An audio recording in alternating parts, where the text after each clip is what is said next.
Hi guys, it's Mark Kennedy, and today we're going to be talking about lead aggregators.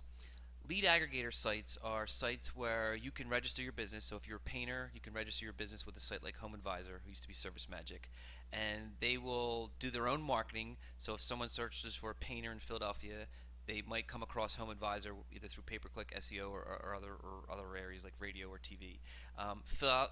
Fill out a form and saying, hey, we want to get a couple quotes on painting services in Philadelphia, and then Home Advisor will send you that information so that you can call the potential client right away, hopefully get them signed up for a free quote or in-home consultation or whatever the call to action is.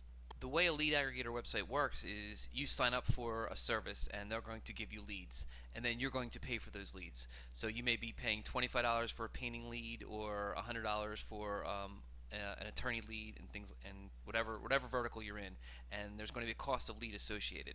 The other thing about lead aggregate sites is you're not the only one getting these leads. So the way they make their money is they're going to sell you this person's lead for $25, and they're going to sell it to maybe two or three of your competitors for $25 and make $75 or $100 on that lead revenue.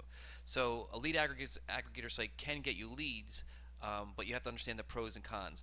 In this case are going to be that the fact that you are only going to pay for the leads. You're not going to have to pay for traffic. You're not going to pay for any marketing dollars to invest in SEO or PPC to your site. They're going to do all that work for you and have the people come to their site and just sell you the leads. So a pro in this case is the fact that it's going to be more cost efficient on a lead basis potentially. The other pro is that you're going to get leads either through the phone or through emails or however they're going to send you this contact information.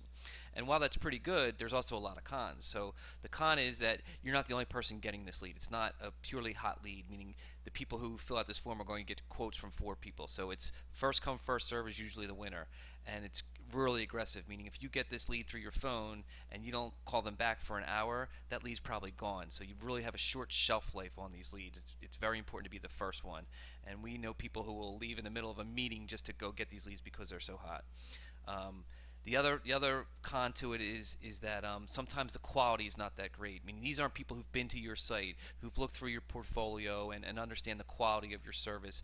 These are people who just filled out a form or are getting 4 quotes and are price shopping, and they're going to probably go with the lowest bidder. So there's going to be a lower quality of lead, and there's going to be a speed factor. So the way most people who do this, they look at it on an ROI basis, as you should look at any form of marketing. You're going to spend X. Let's say you spend $100 and you get 100 leads, and you're like, great, my cost per lead's $1.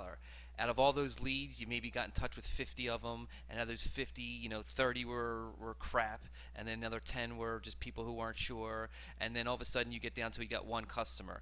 So okay, out of 100 leads, you got 1 customer, but even still, the cost per customer is only $100, and that may work for you. So it's going to be more of the jewel in the garbage kind of thing. There's going to be a lot of garbage typically coming in through these lead aggregator sites, but if you're spending X and you're getting X amount of value at it, including not the cost but your time as well, then it works.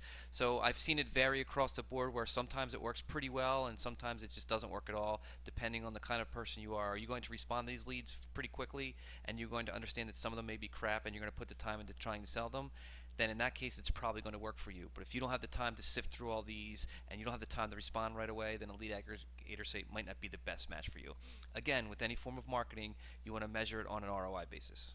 So just a couple examples of some lead aggregator sites. This one is Home Advisor, formerly known as Service Magic, and these are one of those ones I talked about where you'll get the lead pretty cheap at $25, $30, but you'll be competing with 2 to 3 to 4 of your competitors right away, and if you don't call them, then it's going to be a dead lead within probably a half hour.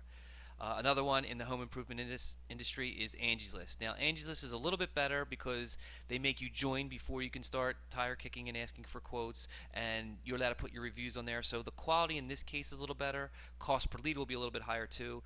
Out of these two, Service Magic or Home Advisor and Angie's List, I've heard better things about Angie's List. So if you're in the home improvement industry, this is probably a better one to explore, and you might get a little bit better quality out of it.